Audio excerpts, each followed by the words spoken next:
I am going to tell you about a hollow wax foundation frame in the extractor room, a 4-word warning written in my mother's hand. And the moment my brother-in-law learned that a 58-year-old crossing guard can read a UCC-1, filing better than a man with a brand-new F-250. By the end of it, the sale was voided. The business was mine. And Mitch was scraping propolis in beige coveralls that said "Stung My Trust," while every jar of honey we sold carried his fraud docket number. You need to hear the mechanics, because the mechanics are the only reason I am not living in a guest room with no keys and no name on anything I built. My name is Laura. I spent 27 years as a public school crossing guard, which means I know how to stand in an intersection and wait out a liar. I have stood in rain, snow, and 90-degree heat with a stop sign in my hand and a whistle around my neck, watching the same parents speed through the crosswalk every single morning. Patience is not a virtue when you are a crossing guard. It is a survival tool. I learned to read the smallest details of a face before I stepped into the road. I learned to notice when the same car passed by twice, when a driver's eyes were on a phone instead of a child, when a parent was running late and lying about it. That patience saved me more than once. At 58, after my husband Len died, I took $131,000 from my pension and put it into a honey and beeswax candle operation with my brother-in-law Mitch. We signed a notarized 50% partnership agreement, and I insisted on one line in the contract that mattered more to me than any profit split: free beeswax candles for my church's Christmas services every year. I grew up watching my mother light a candle for every hard thing that ever happened to us, and I was not going to let a business deal change that. Len taught me to read a balance sheet the way other men teach their wives to fish, and my mother Emma kept the books for the business from a little cottage at the edge of the hives. She was the one who taught me that a receipt is just a memory written down, and that the person who holds the paper holds the truth. She was also a notary, which means she embossed that original partnership agreement with a raised seal, and she kept a notary journal with every stamp she ever made. That journal would matter later, in ways I could not imagine. That is all the backstory you need. My mother died of a stroke on a Tuesday morning while I was at the crossing. I found out because my sister Bethany called me at 10:15 and said, "Mom is gone, you need to come to the house now." No crying, no shaking in her voice, just a flat order like she was telling me to pick up milk. I hung up the phone and finished my shift because there were 3 second graders who needed to cross the street, and I have never left a child in the middle of the road. I stood at that intersection with my stop sign raised and tears freezing on my cheeks in the November wind, and I waited until the last backpack disappeared around the corner. Then I walked home, changed out of my uniform, and drove to my mother's cottage. By the time I got there, the ambulance was gone, the coroner had come and gone, and Bethany was already in the kitchen with a trash bag, throwing away my mother's reading glasses, her favorite mug, and a stack of old bank statements. My mother's body was still upstairs, and my sister was decluttering. I remember standing in the doorway, watching Bethany toss a photo album into the bag, and I remember thinking that grief makes some people weep and some people clean, but Bethany was not cleaning. She was erasing. The funeral was 2 days later. I wore my best navy dress and stood by the door of the church, greeting people I had known my whole life. Bethany wore a black wrap dress that probably cost more than my mother's entire winter wardrobe and kept checking her phone. Mitch stood next to her in a suit that was too tight across the shoulders, and every time someone offered condolences, he would say, "Thank you, thank you. We are getting through it," with a smile that never reached his eyes. The whole time, I kept thinking about the words my mother used to say to me when I was a girl. When someone shows you who they are, believe them the first time. I did not know then that she was about to show me exactly who they were from beyond the grave. A woman from the church, Mrs. Delgado, pulled me aside after the service and said, "Your mother came to see me 3 months ago. She asked me to keep something safe for you." Before I could ask what, Bethany appeared at my elbow and said, "Laura, the caterer needs to know if we are keeping the leftovers." Mrs. Delgado looked at Bethany, then at me, and said, "I'll call you later this week." She never got the chance, because Bethany changed my phone number the next day. That should have been another clue, but I was too deep in fog to see it. I did not know then that Mrs. Delgado would become important later, and that I would find a way to reach her using a church directory and a borrowed phone at the corner store. But that came after the hollow frame, after the warning, after I understood what I was up against.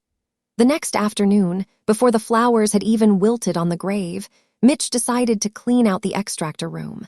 That should have been my first clue, because Mitch had never cleaned anything in his life. He was not a man who scrubbed propolis or sorted frames. He was a man who bought new equipment when the old equipment got sticky, who left honey buckets open in the sun, who once used a brand new wax melter to make a candle for his fishing boat, and then never touched it again. But there he was, in a pair of my late husband's old coveralls, pulling down an old experimental wax foundation frame from the shelf above the uncapping tank. It was one of the first frames we ever built, back when we were still figuring out whether the business would survive its first winter.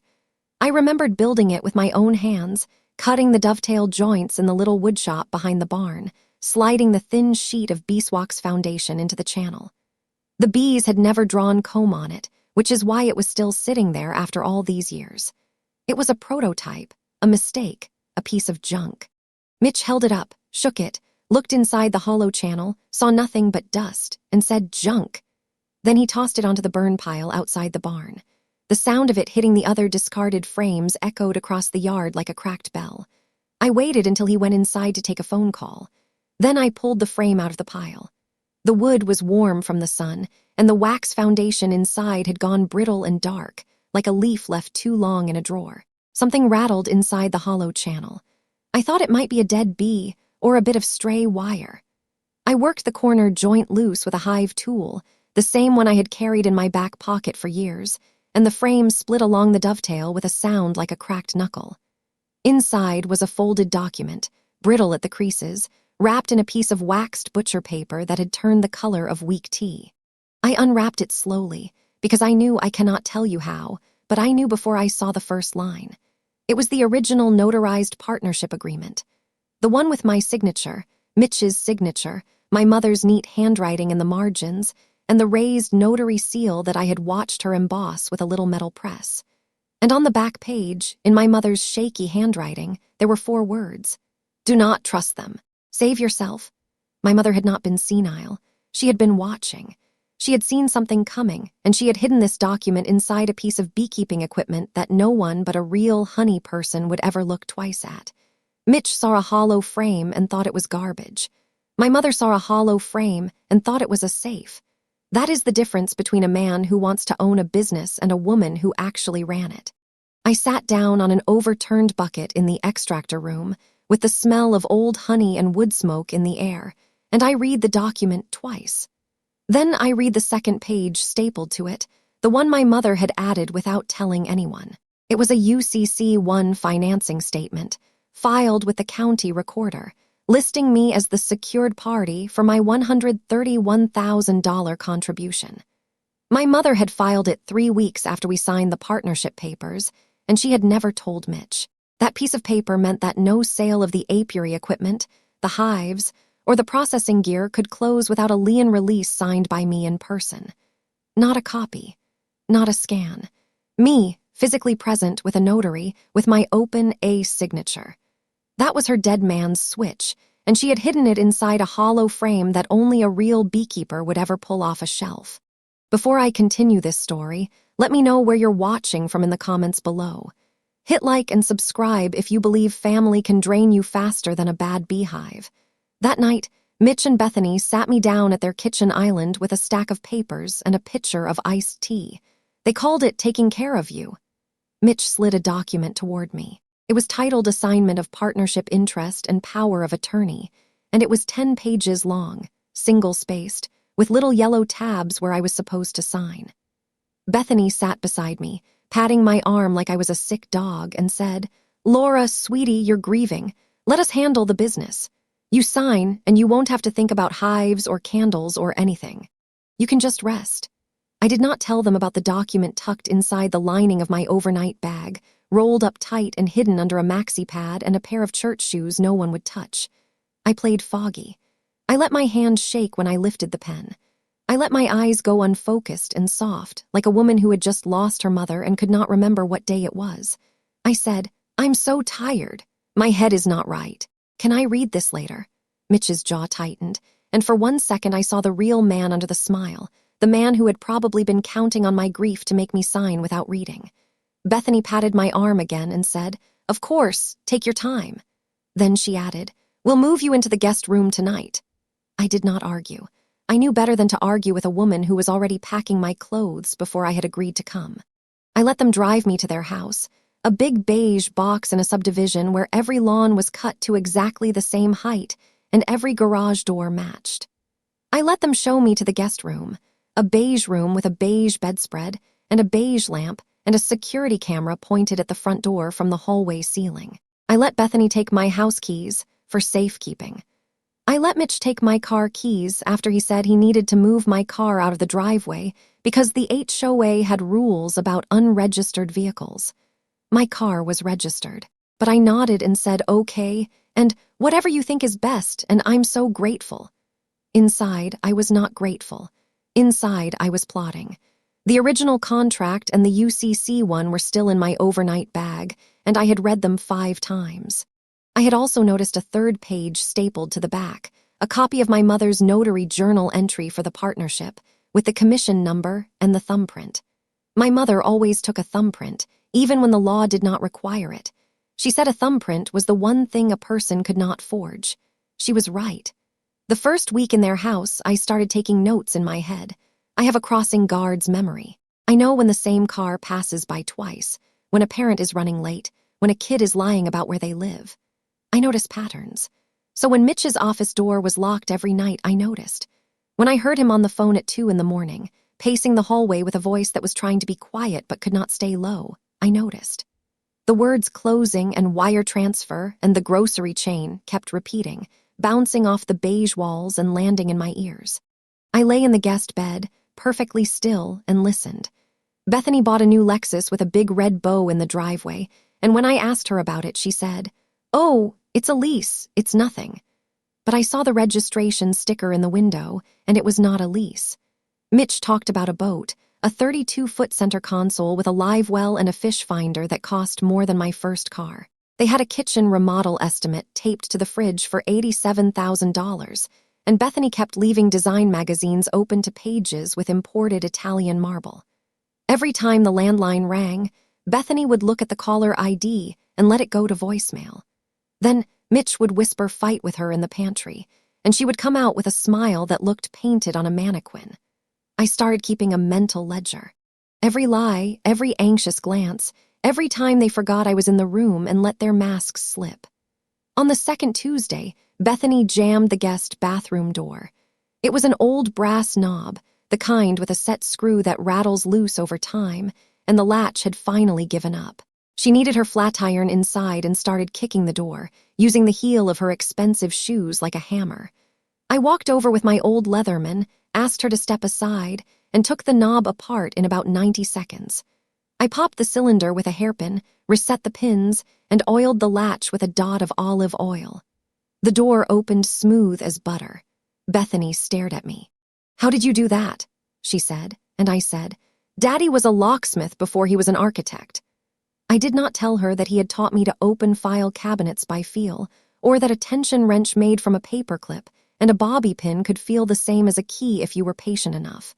I did not tell her that I had been practicing on the lock to the guest room closet every night after she went to bed, just in case. The closet lock was a cheap quickset, the same kind as the office door, and I had gotten to where I could rake it open in under 30 seconds without making a sound. I did not tell her any of that. I just smiled and said, "Old houses have old tricks."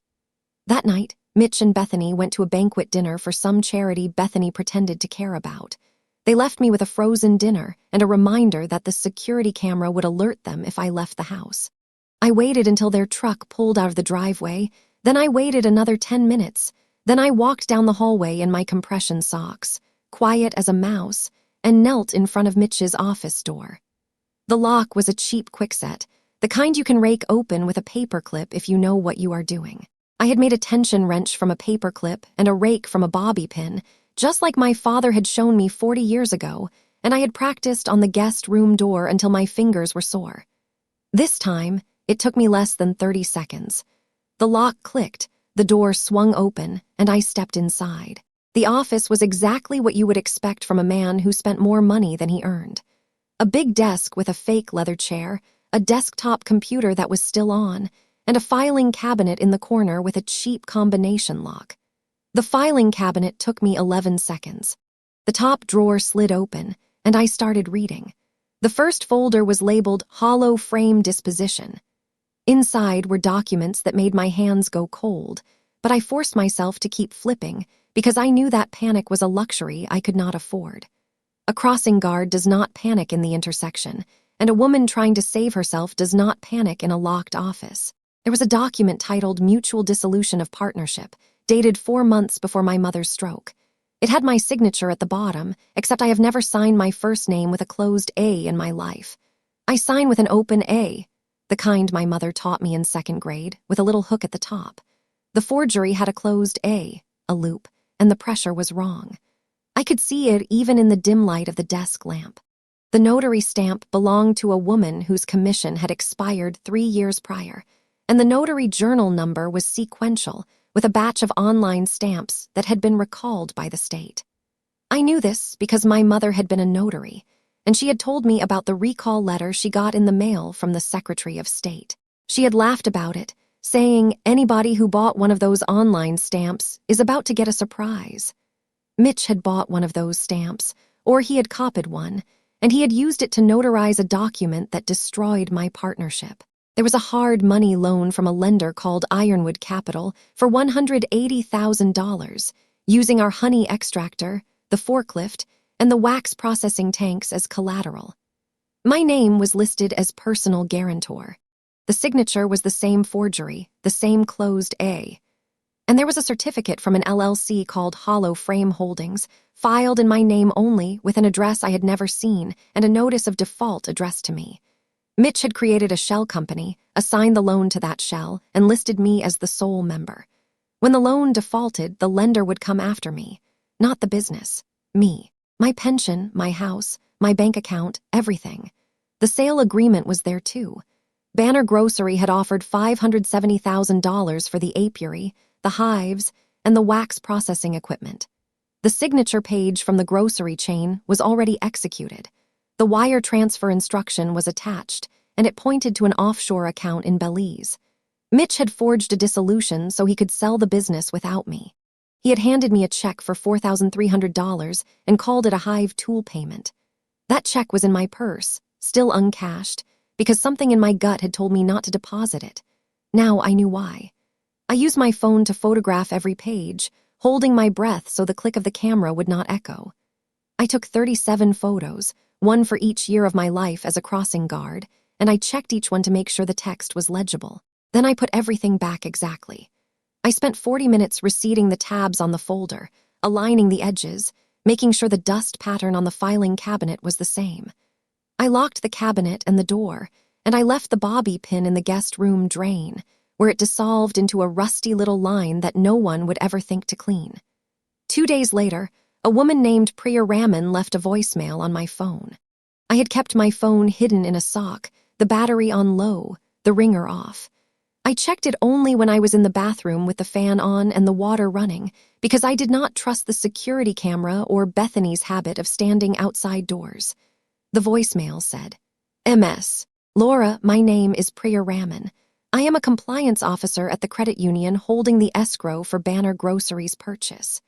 We have a UCC-1 financing statement on the assets of Hollow Frame Honey and Wax, and the buyer's title company cannot close without a lien release from you. The seller provided a dissolution document, but the lien is still active. Can you come in? There was a pause, and then she added in a voice that was a little too careful, Please call me back as soon as possible.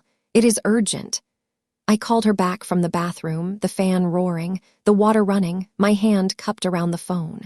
I told her about the file cabinet, the forged dissolution, the Shell LLC, the hard money loan, the Belize wire instructions. I told her about my mother's warning, the original contract, and the UCC-1 filing. She was quiet for a moment. Then she said, Don't do anything else. Let me call my contact at the State Attorney General's office. But if you can get a clean copy of the wire instructions, that would help. I said, I already have photos. I did not tell her that I had also taken a photo of the key to the filing cabinet, because I had learned as a crossing guard that you always document everything, even the things you think you will remember. Priya Raman sounded like a woman who had seen a lot of fraud in her life, and she did not sound surprised by any of it. She said, "Stay quiet. Stay in that house. Let them think they are winning. The more they spend, the deeper they dig." I said, "I know how to wait." She said, "Good. We will need that." I did not go to the credit union that day. I needed one more thing. I needed to know if there was anything left worth saving in the people I had spent my whole life calling family. So on Friday, I staged a collapse. I had been practicing my breath, the way you do when you are trying to see if a driver will stop at a crosswalk. I waited until Bethany was in the hallway with a stack of paperwork from Mitch's office. I grabbed my chest, made my eyes go wide, and fell hard against the wall. I slid down, gasping, "Help me, it's my heart." Bethany looked at me, then at the papers in her hand. She stepped over my legs, careful not to wrinkle the documents, and walked into the office. She did not look back. Her shoes made a soft clicking sound on the hardwood floor, and the papers rustled in her arms like dry leaves. Mitch came out a moment later, saw me on the floor, and said, "Where's the UCC one? Did you sign the release?" He did not call 911. Neither of them did. I lay there with my hand twitching, my eyes half open, my breath shallow, and I watched them. They stepped over me again, twice, moving between the office and the kitchen, their shoes inches from my face. At one point, Bethany paused and said, "Is she breathing?" And Mitch said, "She's fine. She's always been dramatic." Then he stepped over my legs again, and he kept walking. I lay there on the cold floor, listening to the clock tick in the hallway, and I felt something inside me close like a door. I got up after 3 minutes, went to my room, and locked the door. That was the moment I stopped thinking of them as family. They were not relatives anymore. They were predators, and I was the slowest gazelle in the herd, except I was not slow. I was just waiting. On the following Tuesday, Mitch drove me to the credit union in his new F-250. Bethany sat in the back seat, holding a folder like a wedding planner. They had dressed me in a beige blouse and a cardigan, the same colors as the guest room, and Mitch kept saying, "All you have to do is sign the lien release and the dissolution. The money clears, and you can live in the guest house forever." I said nothing. I was thinking about my mother, about the hollow frame, about the way she had hidden the truth inside a thing that no one would ever look at twice. I was thinking about the open A in my signature, and the closed A in the forgery, and the way a crossing guard learns to read the smallest details of a face before she steps into the road. I was thinking about the UCC one filing that my mother had made without telling anyone, and the fact that no one could release that lien but me, in person, with a notary stamp that was not revoked, with a signature that matched the one on file. I was thinking about the wire transfer instructions pointing to Belize, and the hard money loan with my forged name on it, and the default notice addressed to an address I had never seen. I was thinking about all of it, and I was smiling. In the conference room at the credit union, there was a long table with a pitcher of water and a stack of papers.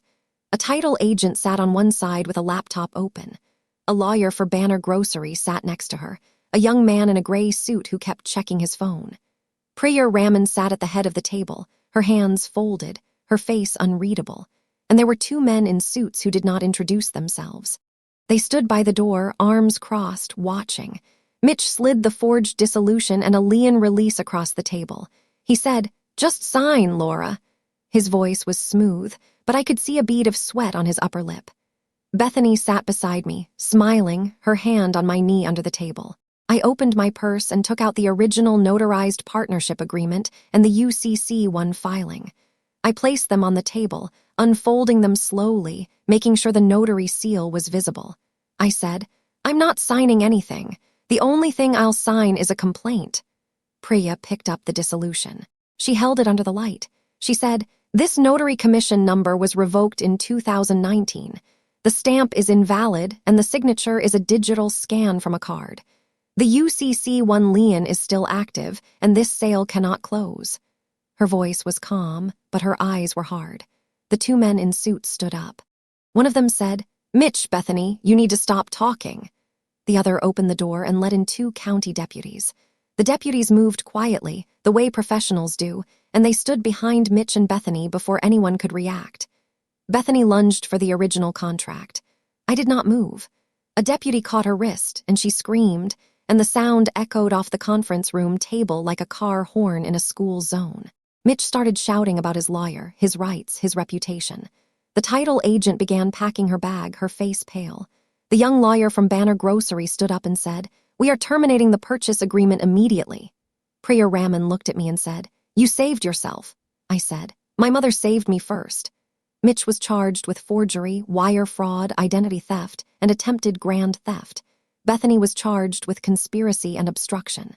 The grocery chain terminated the sale agreement immediately, and the credit union froze the escrow. The hard money lender withdrew the loan because the collateral schedule listed assets that were already liened, which made the entire loan a fraud. The court voided the forged dissolution and restored my 50% ownership. As part of a plea deal, Mitch forfeited his remaining interest in the business to me and was sentenced to probation, restitution, and 200 hours of community service. The judge was specific about where those hours would be served. Bethany got 18 months of house arrest, which she served in the same beige house with the same security camera, except now the camera was monitored by a probation officer, and she was the one who could not leave. I renamed the business Comb of Deceit Apiary. I kept the original hives, the wax processing equipment, and the extractor room exactly where they were. I fixed the hollow frame that had held the contract, gluing the dovetail joint back together and hanging it on the wall above the uncapping tank, where I can see it every morning when I walk in to check the temperature of the wax. The grocery chain came back to me with a supply contract instead of an outright sale, and the first year's net profit was more than I ever made in a crossing guard's salary. I still volunteer at the school crossing on the first Tuesday of every month, because old habits die hard, and because I want the kids to know that the lady with the stop sign is also the lady who took down a man with a forged signature. Mitch shows up 3 times a week in beige coveralls with the words "Stung My Trust" printed on the back. He scrapes propolis off the frames, stacks supers, and scrubs the wax melters. He does not get to touch the money, the contracts, or the labels. Every jar of honey we sell has a label that includes a small block of text. Produced under the supervision of court-ordered labor, case number 2024F0387. That is his fraud docket number. It is printed on every label, right under the words "Comb of Deceit Apiary." I make sure the font is small but legible, because I want the world to know that a man who forges his sister-in-law's signature can still work hard, but he will never work free. My mother's warning was not just about him. It was about what we ignore for the sake of a shared last name. I have learned that family can be a boundary, not a bond. The fence around a hive is not a wall. It is a sign that says honey is welcome, but the bear pays. Have you ever discovered a dark secret about someone you trusted completely? How did you handle it? Let me know in the comments below. If you believe in boundaries more than blind loyalty, hit like and subscribe. I will see you in the next one.